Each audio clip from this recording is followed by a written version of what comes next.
It is finally time! The new Exodia deck is here, and I would have covered this. Literally, I had this deck made on Masterduel app on my phone, and the day I came in to record the video, of course, that's when my SSD decides to shit the bed. So, here we are. We're like a week late.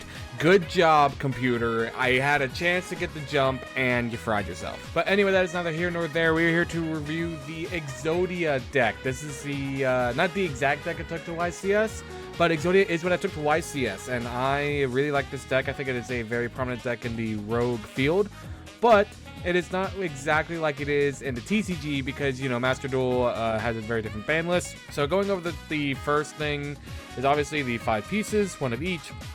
2 Max C.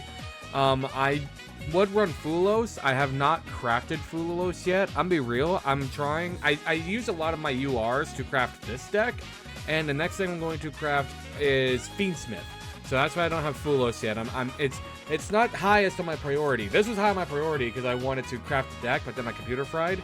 So I'm going to use my URs to craft the Fiendsmith stuff, and then after Fiendsmith, I will be crafting the Molcharmy stuff.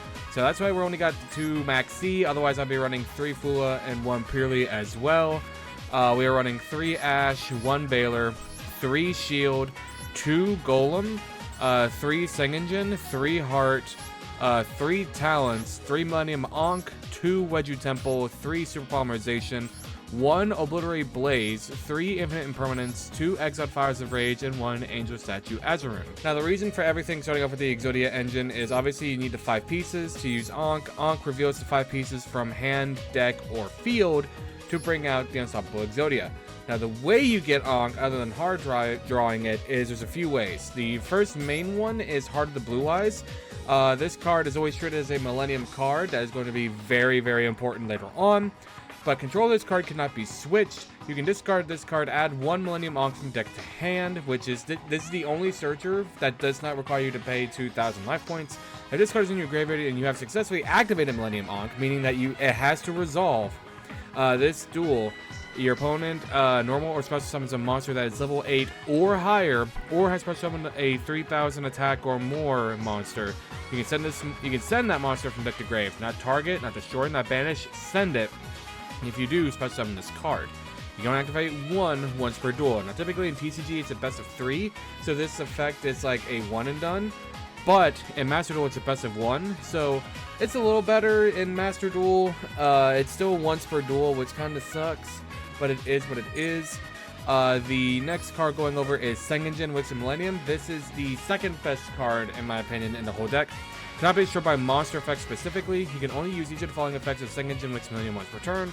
If this card is in your hand, place it in the Sponge Off card zone as a face-up continuous spell. While this card is a continuous spell, you can either pay 2,000 life points or reveal 1 Millennium Ankh in your hand. Special summon this card. Then you can add 1 Millennium monster from deck to hand. This is a spell while it's in the Sponge Off card zone.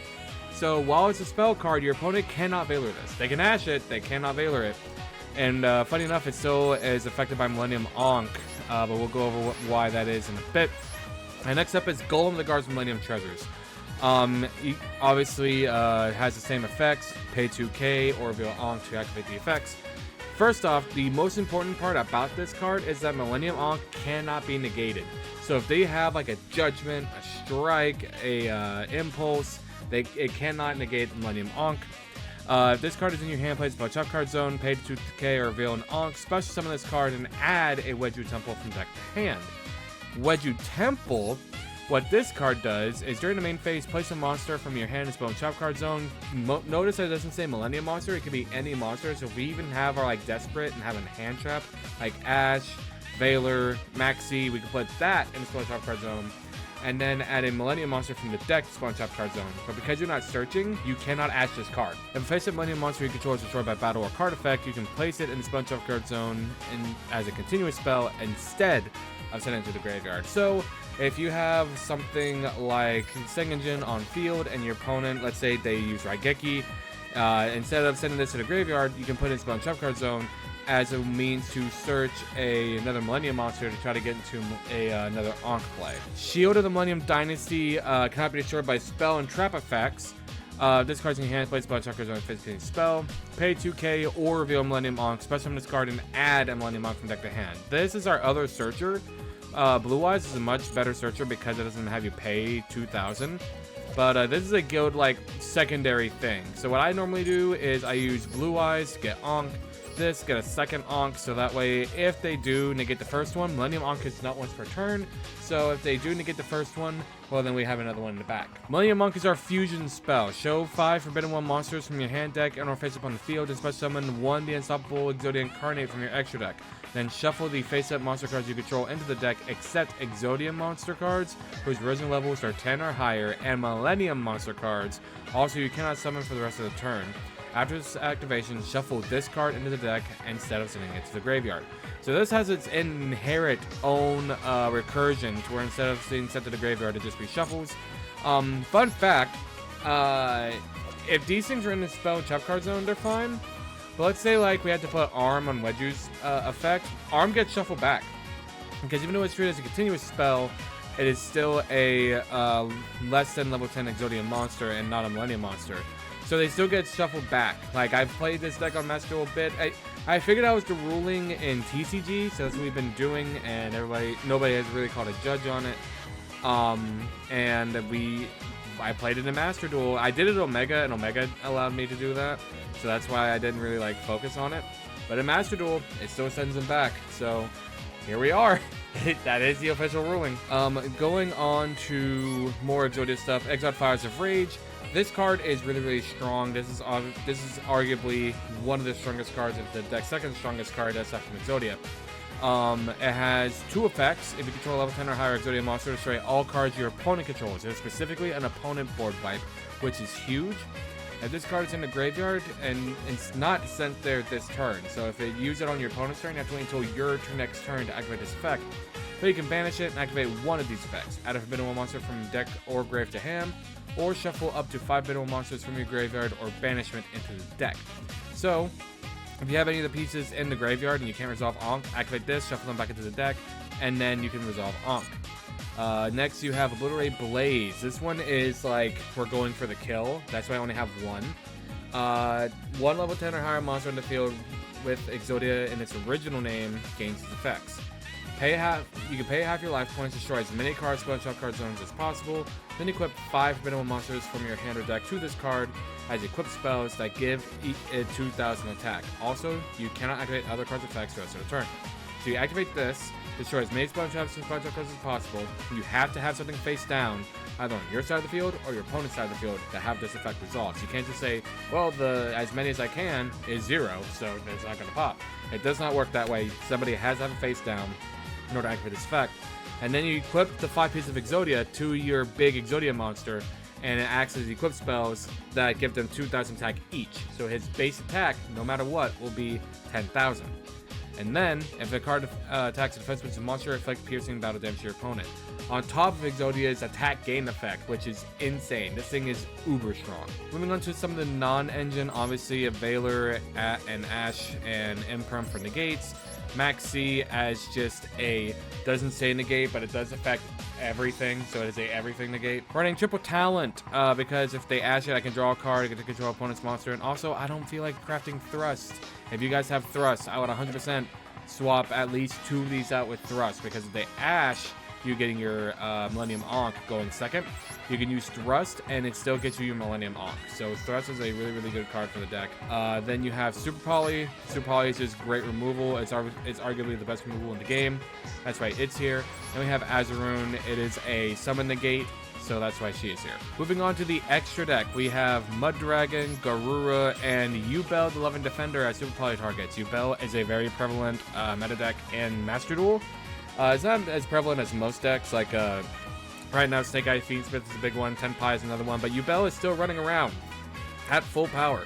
And now we have the Fiendsmith engine to boost it up even more. So I decided to add Loving Defender here as a means to Super Poly to stop Yubel plays. Obviously, the man, the myth, the legend, the Unstoppable Exodia Incarnate.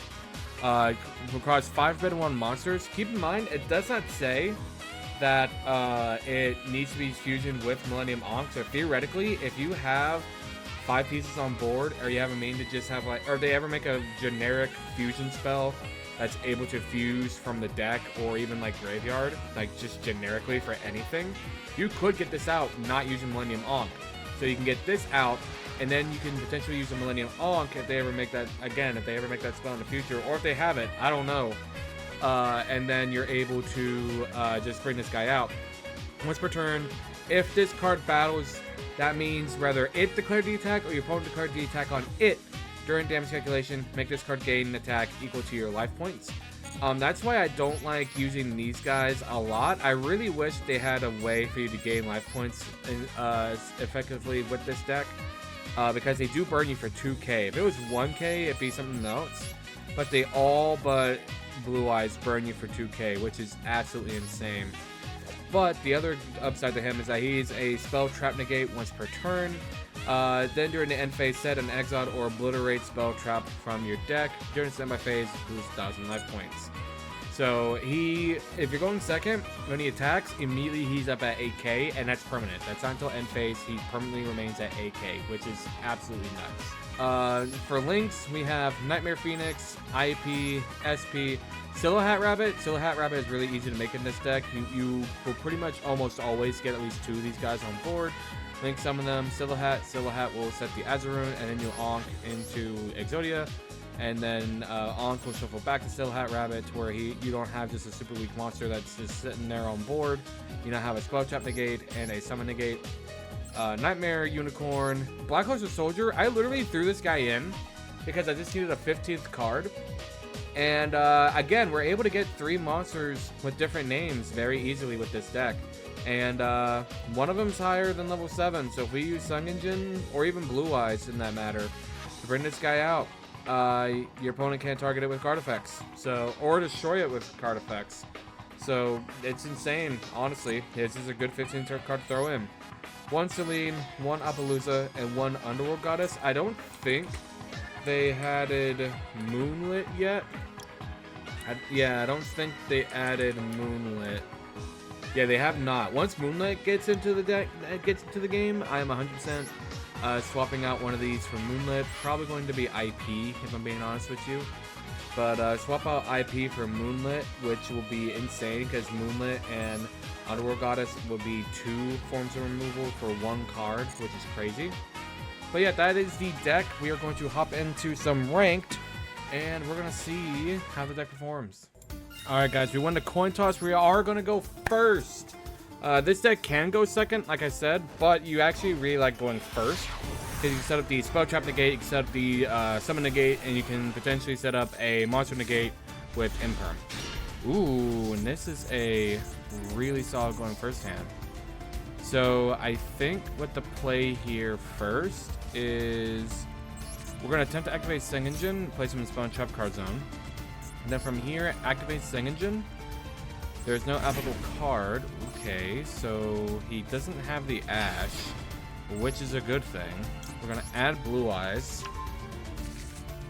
Then from here, oh, you do not roll. Okay, good. We're going to activate Heart of the Blue Eyes, sending it. And we are going to be getting the Millennium Ankh.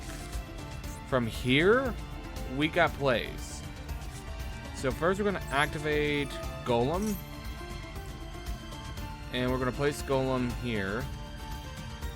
Next we're going to activate Golem. We're going to show Millennium Ankh is in the hand. We're going to activate him and add a Wedge Temple from deck to hand. We're going to add Wedge Temple. Now what we're going to do here is we're actually going to go into Shield. And we're going to put Shield down. Activate Shield. Show the card in hand. So that way we can special summon Shield and get a second Millennium Ankh from deck to hand. Now what we're not going to do is we're not going to play Wedju because I actually want to keep it as fuel for the Super Poly. So what we're going to do first is we are actually going to special summon Silhouette by sending these 2. Bring out Silhouette. Then Silhouette effect. We are going to activate it. Do you have the Veiler? are you gonna Veiler my Silo Hat? You're gonna Imperm my Silo Hat. That's actually really good that we get rid of the Imperm now. Hopefully it doesn't have 2 in hand, because Imperm is not a once per turn. So we don't get to summon Negate. Unfortunate, but I think we'll be fine here. We are going to go ahead and activate Millennium Monk. He cannot negate the Ankh. Reveal the 5 pieces. To bring out Exodia. And then Ankh's going to shuffle back to Silo Hat Rabbit. So if you want to, we could potentially go into it again next turn. We are simply going to set Super Poly, move to end phase, and on end phase, Exodia's effect is going to activate, which allow us to set Exod Fires of Rage. Alright, so now at this board, we have a Spell Trap Negate, we have a Super Poly set, and we have a board wipe. Really, and we have a Monster Negate in hand, which I think this is a really good board. Oh my god, why? Why is it whenever I play this deck, this happens in paper as well. I'll play this deck, and they always have the Bishos for the Heart of Blue Eyes. They always do. I know why people are playing the Bishos. It's for the Fiendsmith engine. It's really good counter against the Fiendsmith engine. But it's also really good counter against my Heart of the Blue Eyes. And they always have it whenever I have Blue Eyes. Without fail. And then from here, we could Super Poly this thing away. But I don't want to do that just yet. And Jerusalem's gonna lose. I want to see what they're gonna bring out, because what we might. Well, Jerusalem's gonna get its effect off. It's gonna send my Exodia, which is not good. We might as well use this while we can, just to send the Lubellion back to the grave, because it did already use its effect. It did already use its effect to bring itself back, so we might as well go ahead and get rid of Lubellion. And then he goes into Centurion, because of course he does. That's the one bad thing about the deck. Exodia doesn't have any protection other than destruction. There's nothing that you can do to prevent destruction of Exodia if it's not by a spell trap or if it just doesn't say destroy. Alright, we are not going to allow you to add any Centurion cards. You're grounded.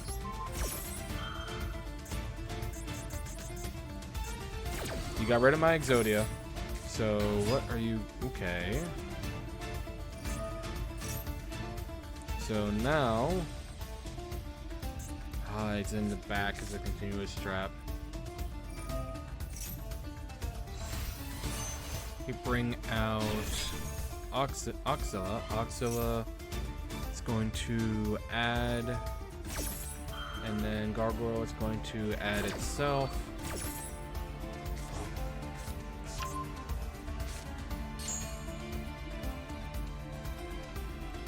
Hopefully it brings out another Dark, because then we can... Oh wait, no, I didn't add it. I don't know why I didn't add Starving Venom. But we could potentially bring out Garura, depending on what he brings out, or even just Mud Dragon. Straight into battle, I see. Gotcha.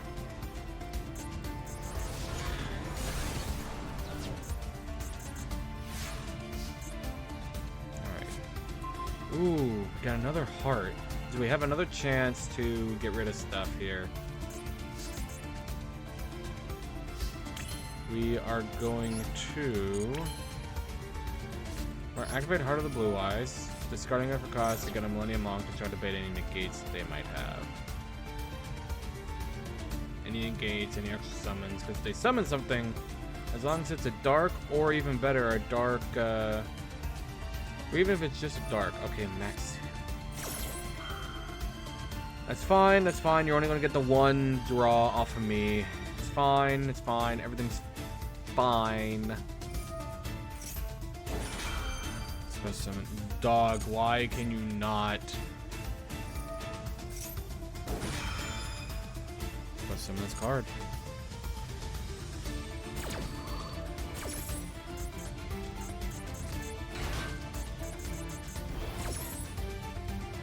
Okay, so you might get 2 draws off of me.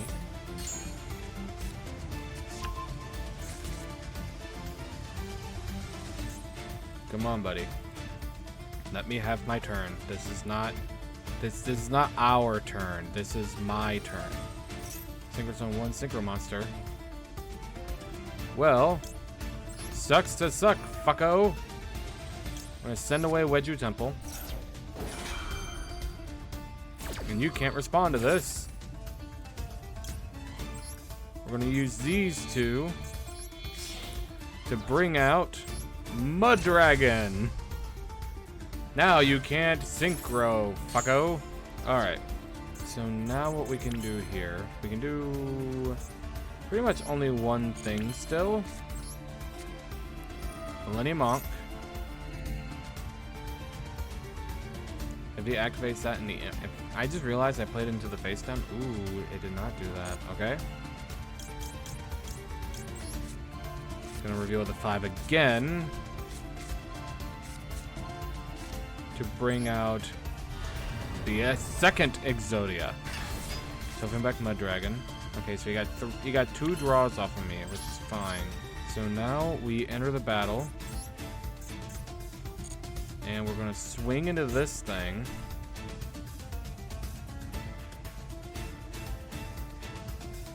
He has something he can do, he's just not doing it. Activate the effective Exodia, he'll gain 6k. And then from here, it is quite literally just end turn. He's targeting face monster field, banish it. Negate. Negate.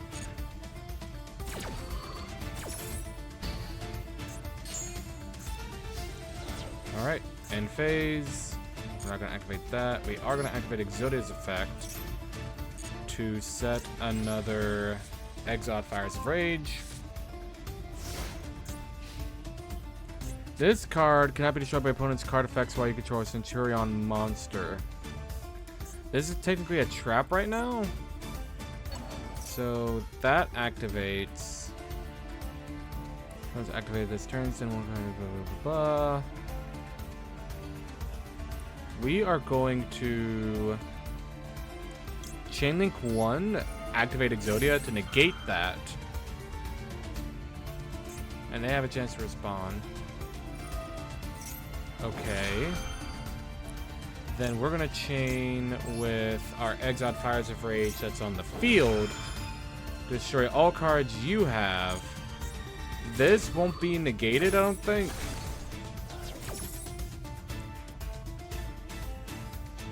Oh, so it does count. Shit. I was hoping that that didn't count in the back. Because it was technically like a continuous trap card, but it's the same rules as Ankh. So we've already used our spell negate, so literally we're at the mercy of can't be destroyed by card effects, and we just have to pray that he tries to get a big boy out to swing into him, and he's going to get up to 12k. That's all we can do to pray here.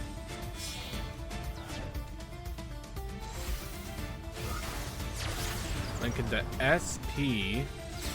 SP's effect is going to banish the Exodia, which is very unfortunate. But he can't attack directly this turn. See, SP really fucks over this deck hard. Actually, no, it doesn't. It actually doesn't, because SP can activate its effects during the battle phase.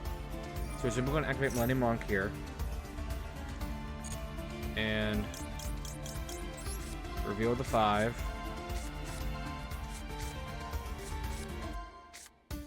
To bring out Exodia. That's our third and final Exodia. And then activate Exodia's effect. He'll gain 6k. Bop. And we're going to... Here's what we're going to do. We're actually going to thin out our deck a little bit. I want to get... They give up! They give up! They decided Exodia is too strong. Oh my lord, that was a grind, dude. And we're going second. Alright, so now we get to see what the deck can do going second. Like I said, it's not a bad going second deck per se, because if we start with Ankh in our hand, we can have an AK beater on board. And we do start with the Ankh, and we start with 2 negates. We got a monster negate and a search negate. So let's see what Chicken Lily isn't doing, isn't cooking up. Something, I guess, thinking suspicion they might be playing Blue Eyes. I don't know what gives me that impression, but I'm thinking they're playing Blue Eyes. Magician Souls, that is not at all what I thought you were doing. Okay, so you're special summoning Dark Magician Girl. If this is your whole turn, I feel so sorry for you. Alright. Soul Servant. I feel like I'm facing the Dark Magician structure here. This we are actually going to stop.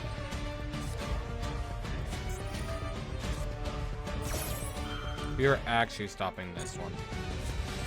I do not need you to add a Dark Magician or a non-ritual monster that mentions it. I do not need you doing that. Polymerization. Interesting. Ooh, Paladin? And to the Dark Magicians. Interesting. Let's see. This thing is... If this card is destroyed, special summon both Dark Magician and Dark Magician Girl. Interesting, I shall say. Alright, ending with the Dark Magicians. Dark Magician versus Exodia. What are the odds? Alright, so... I feel like... To get out... I know you're only going to get 1 draw off of me at best. But we're going to go ahead and do that. Nope, it's negated, Budro. Next, we're going to play Heart of the Blue Eyes, pitching it for cost to get a Millennium Ankh. Next, we are going to activate Golem, putting in Spawn Trap card zone. Activate Golem, going to reveal Millennium Ankh in hand to special summon it in attack position because we are going second. And we're going to add a Wedju Temple. Next, we're going to activate Wedju Temple, and considering this is the only thing on board, I feel comfortable enough to place Valor in the Spell and Trap card zone, and then play Sengenjin in the Spell and Trap card zone. I'm going to activate Sengenjin. Showing the Millennium Ankh to special summon. Going to be adding the shield. Next, oh, we don't want to regular summon it. We want to activate its effect. Doing this, revealing the Ankh, special summoning it, and getting our 3rd and final Ankh from deck to hand. Next, we activate Millennium Ankh. If the game decides it wants to, there we go. Revealing the 5 pieces. To bring out the mighty Exodia. Yeah, buddy. Alright, so now what we're going to do is we're going to enter the battle. I do have to attack with Exodia here, but it's going to be AK. And the only downside is that the Dark Magicians is going to be able to get its summon Dark Magician Girl effects off. He places... Does it have to be Attack Magician? It does not. He just decided to do that for whatever reason. We are going to swing into Dark Magician Girl. And from there, we're going to end turn. And we're going to activate Exodia's effect, placing Fires of Rage. Now, if Sengenjin was a little stronger, we could have won right then and there. Unfortunately, it was just strong enough to where I had to use Exodia to send it. Alright, so you are going to be adding what exactly? Magician's Rod. Okay, so Magician's Rod is going to add him Magician's Circle, and we need to Fires of Rage when we see the Magician's Circle hit. The Magician's Circle is like arguably their best support card. It adds Soul Servant? Why would you not add Magician's... Why would you not add Magical Circle? Okay. Sure. This seems like a weird roundabout way to get the card that you actually want. Yeah, there's Dark Magical Circle. Once Dark Magical Circle hits, then we Fires of Rage. And this one allows him to just draw, right? Yeah, he's just gonna draw.